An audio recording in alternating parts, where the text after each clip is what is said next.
नाम है battle on wheels. यानी मैंने ऐसे अपना पर्सनल एक्सपीरियंस को इसमें शामिल किया है। जो लोग फिज़िकली डिसेबल्ड हैं, जो लोग किसी तरह से जीवन में जो है हमारे साथ नहीं चल पाते, ऐसे बच्चों की कहानियों को मैंने इसमें इंक्लूड किया है। और मैंने ये भी देखा है कि किस स्ट्रगल से गुजरते हैं, ये भी मैंने इसमें इंक्लूड किया है कि उनके सपने क्या होते हैं। और मैंने ये भी इसके अंदर शामिल किया है कि हमारा सोच, हमारे समाज का सोच इन लोगों के प्रति क्या है और इनके प्रति हमें जागरूक करने का पूरा प्रयास किया है। मैंने पूरी कोशिश की है कि हमारा समाज के हर लोग, हर आदमी ऐसे लोगों के प्रति संवेदनशील करें और इनके अधिकारों के प्रति सचेत हो और इनको सम्मान की नज़र से देखें। मैंने ऐसे बहुत से स्टूडेंट्स देखे हैं जिनको घरों के अंदर नेगलेक्ट कर दिया गया था, बहुत बुरी तरह से घर से बाहर निकाल दिया गया था। इस सब के बावजूद इन्होंने समाज के अंदर बहुत कुछ कंट्रीब्यूट किया है, बहुत कुछ इन्होंने दिया है। तो ऐसी कहानियों मैंने 17 कहानियाँ हैं जिसमें मैंने अपने सारे एक्सपीरियंस को उसके अंदर शामिल किया है। मुझे ज़रूर उम्मीद है कि जो भी मेरे इसमें दर्शक पढ़ेगा इसमें वो उसको बहुत पसंद करेगा। बहुत आसान इंग्लिश में लिखी है और स्टूडेंट्स के लिए भी बहुत ही सफल और कामयाब होगी। Thank you very much. लोगों ने मंथन किया, किस तरह की खामियां सामने आई और क्या जरूरत है शिक्षा में सुधार के साथ में जो नैतिक मूल्य है उनमें सुधार आए। सबसे पहले तो मैं आपका बहुत बहुत आभार व्यक्त करता हूँ, आभार प्रकट करता हूँ कि आप शिक्षा के क्षेत्र को महत्व देकर अपना बहुत ही अमूल्य समय लेकर यहाँ पर आए और आईटा की तरफ से आपका स्वागत भी करता हूँ। बहुत अच्छा प्रश्न आपने पूछा है।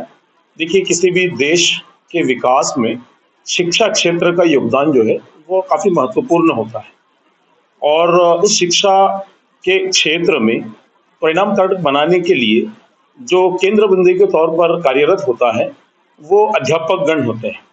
अध्यापक गण के साथ छात्र भी होते हैं और अभिभावक भी होते हैं, लेकिन अध्यापक गण का सबसे महत्वपूर्ण काम होता है ये शिक्षा क्षेत्रों को विकसित करने में और उसको यशस्वी बनाने में।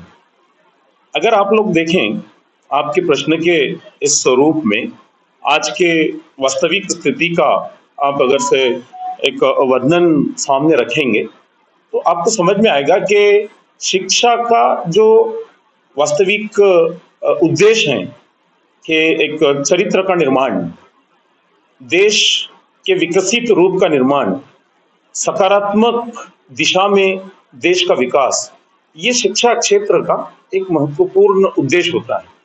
लेकिन आप भी और मैं भी अगर इस पे मंथन करेंगे, विचार करेंगे तो हमारे समक्ष ये परिणाम निकल कर आते हैं कि आज ये विकास से ज्यादा, चरित्र निर्माण से ज्यादा ऐसा लग रहा है कि हमारे छात्रगण एक पैसा कमाने की मशीन बनकर स्वयं केंद्रित बने हैं।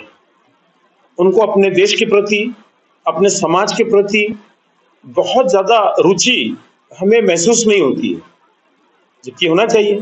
तो इस काम को केंद्रीय रूप में रखते हुए हमारे छात्रों को हम ऐसे विकसित करेंगे, उनको ऐसे मार्गदर्शन करेंगे और ऐसे विकसित करेंगे कि जो वो अपने कुटुंब, अपने समाज एवं अपने इस देश को सकारात्मक रूप से विकसित एक मंच पर लेकर जाएं, विकसित रूप से उसको बहुत आगे बढ़ाएं। इसके लिए हम छात्र को विकसित करना चाहते हैं और हमारा अल्टरनेट जो उद्देश्य है वो ये है कि हमारे इस बहुत ही प्यारे प्यारे देश भारत को सार्वजनिक दिशा पे अंदाज में, यानी मल्टी डायमेंशन में, सार्वरूप में हमारा देश एक सकारात्मक रूप से विकसित हो, विकास करें, आगे में जो गुण विकसित होने अवश्य होते हैं उन गुण को विकसित करने के लिए प्रशिक्षण कार्यालय, हम लोग प्रशिक्षण कार्य हम करते हैं, प्रशिक्षण शालाएं चलाते हैं, सेमिनार सिंपोजियम हम लोग रखते हैं। तो ये आईटा हमारे इस देश के 20 राज्यों में ये काम कर रही है।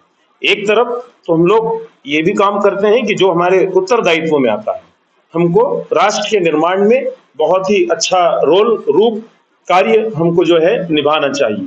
दूसरे रूप से कि शिक्षा में इतना महत्वपूर्ण योगदान देने वाले, इस क्षेत्र में महत्वपूर्ण योगदान देने वाले अध्यापन गण की भी कई समस्याएं हैं।